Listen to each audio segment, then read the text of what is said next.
My parents hadn't invited me over in months, not since I refused to loan them $50,000 for my younger sister Sarah's destination wedding.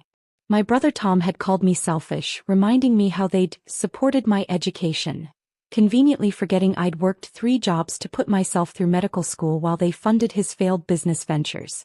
Still, something about Mom's insistence made me wary. After 15 years as an emergency surgeon, I'd developed a sixth sense for approaching storms. This dinner invitation felt like watching storm clouds gather on the horizon. I pulled up to their suburban home in my modest Honda Civic. I'd learned long ago not to show any signs of financial success around my family.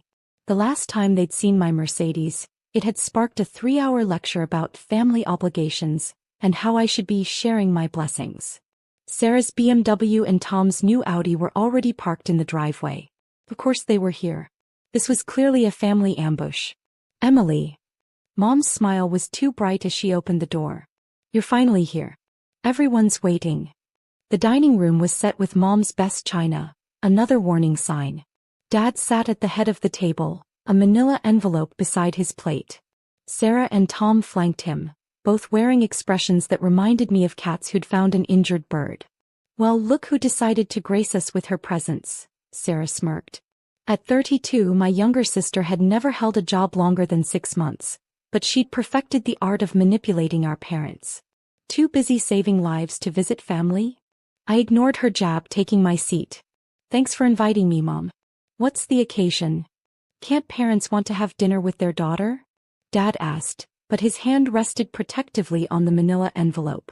Mom served her signature roast chicken, another red flag. She only made this when she wanted something. I'd barely taken 2 bites when Dad cleared his throat. Emily, we need to discuss something important. He pulled out documents from the envelope. Your mother and I have been updating our will. But we've been thinking about our legacy, Mom continued, her voice practiced. About ensuring our assets are distributed appropriately. Tom straightened up, attempting to look solemn but failing to hide his smirk. Sarah didn't even try to conceal her satisfaction. We've decided, Dad announced, that given your financial situation, you don't need an inheritance. The house, our savings, everything will be split between Sarah and Tom. I set down my fork, the metal clicking against fine china. My financial situation? Well, you're a doctor, Mom said, as if that explained everything. You make enough money. Your siblings need it more. I looked at Sarah, wearing designer clothes and a new engagement ring, then at Tom, who'd just returned from his 3rd vacation this year. Neither had ever supported themselves fully, always relying on our parents' generosity.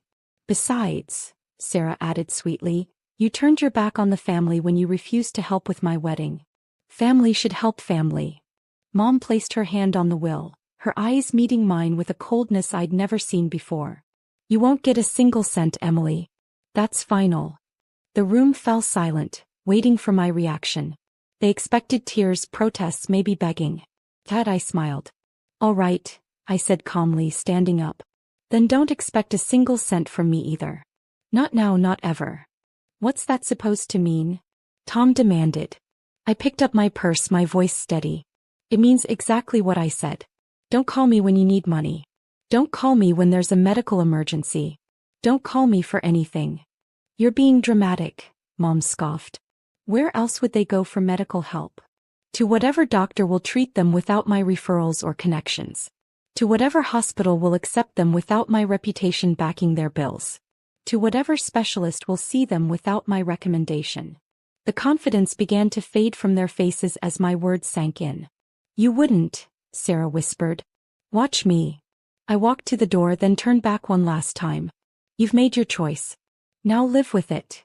As I drove away, I could see them through the dining room window, heads bent together, probably congratulating themselves on putting me in my place. They had no idea what was coming. Sometimes the worst storms are the ones you don't see approaching. The first sign of trouble came 3 weeks after the dinner. Tom called me 17 times in 1 hour. I let each call go to voicemail, remembering Mom's cold eyes as she declared I wouldn't get a single cent. The 18th call came from the hospital where I was chief of emergency surgery. Dr. Harrison, my colleague Dr. Peters said, your brother Tom is in the ER. Severe abdominal pain. He's demanding to see you specifically. I'm not available, I replied calmly. Any of our qualified surgeons can handle it. There was a pause. He's having difficulty with the payment arrangements. He mentioned you usually handle that. Of course. I'd been quietly arranging preferential treatment and managing payment plans for my family for years. They had no idea how many strings I'd pulled, how many favors I'd called in. Not anymore. Treat him like any other patient. Tom needed an emergency appendectomy. Without my intervention, he faced the full cost, $35,000. His multiple failed businesses had left him with abysmal credit, and our parents' assets were mostly tied up in their house. A week later, Sarah's turn came. She'd been skiing in Aspen, another luxury trip she couldn't afford, and torn her ACL. Again, my phone exploded with calls. Emily, please, she sobbed in a voicemail. The specialist here won't see me without payment up front. Mom and Dad can't help because of Tom's hospital bills. I know what they said at dinner, but I'm your sister. I deleted the message. The real nightmare struck 2 weeks later. Dad had a heart attack. Mom's hysterical call came at 3 a.m. Emma, your father, please, we need you. The hospital wants $150,000 for the cardiac surgery. They won't do it without payment arrangements. He needs the best surgeon. I was already at the hospital. I'd been notified when he was admitted. I stood outside his room watching through the window as he lay there, connected to monitors. The best cardiac surgeon? I said into the phone. That would be Dr. Williams, who, coincidentally, only takes special referrals. Usually from me. Emily, please. Mom's voice broke. Whatever you want. We'll change the will. Anything. This isn't about the will anymore, Mom. This is about years of taking me for granted. Years of expecting me to solve everyone's problems while treating me like a family ATM. He's your father. And I'm your daughter. The one you disinherited because I was doing well enough on my own. Remember. The silence on the other end was deafening. There are other hospitals, Mom finally said weakly. Yes, there are.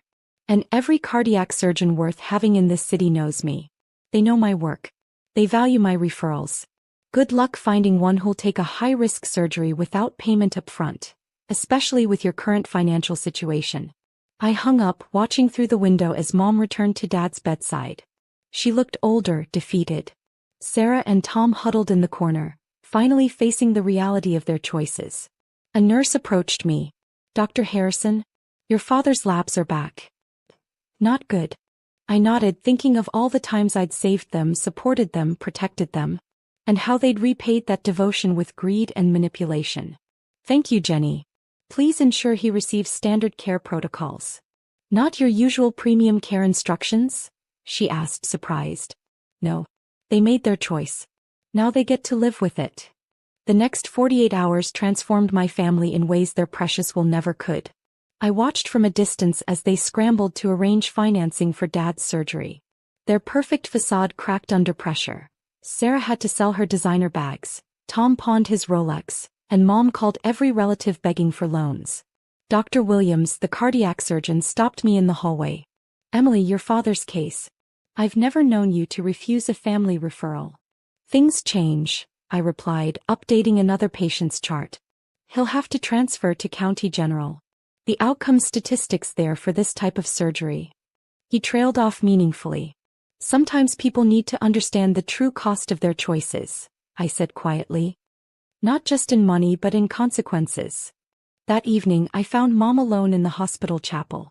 She looked up as I entered, her makeup streaked with tears. We found a surgeon at County General, she said, her voice hollow. The success rate is lower, but it's what we can afford. I sat beside her, maintaining professional distance. You know, Mom, for 15 years I've been the family safety net. Every emergency, every crisis, every financial disaster, I fixed it. Not because you asked nicely. Not because you appreciated it. But because I believed that's what family does. Emily, we didn't know. No, you knew. You just didn't care. You saw my success as a resource to exploit, not an achievement to celebrate. When was the last time any of you asked about my day? About the lives I save?